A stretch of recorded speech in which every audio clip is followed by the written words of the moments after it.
ஒரு mini vlog தாங்க இந்த வீடியோவில் பார்க்க போகிறீங்க.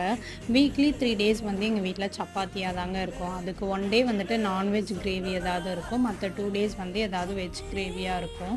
இன்றைக்கி வந்து எல்லா காய்கறியுமே போட்டு ஒயிட் குருமா பண்ணிடலாம் அப்படின்னு சொல்லிட்டு அதுதான் இப்போ ரெடி பண்ணிகிட்ருக்கோம். அது வந்து ரொம்ப சிம்பிளாக 10 மினிட்ஸில் வந்து பண்ணி முடிச்சிடலாங்க.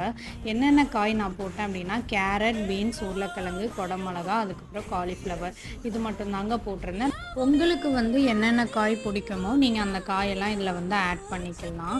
லாஸ்ட்டாக வந்து நான் என்ன பண்ணியிருந்தேன் அப்படின்னா தேங்காய் வந்து அரைச்சி ஊற்றியிருந்தேங்க. 1 டீஸ்பூன் வந்து கசகசா, அதுக்கப்புறம் கேஷ்யூ நட்ஸ் வந்து ஒரு 10, கொஞ்சோண்டு வந்து தேங்காய், இது எல்லாத்தையுமே வந்து நல்லா அரைச்சி அதுக்கப்புறம் வந்து அதில் வந்து சேர்த்துருந்தேங்க.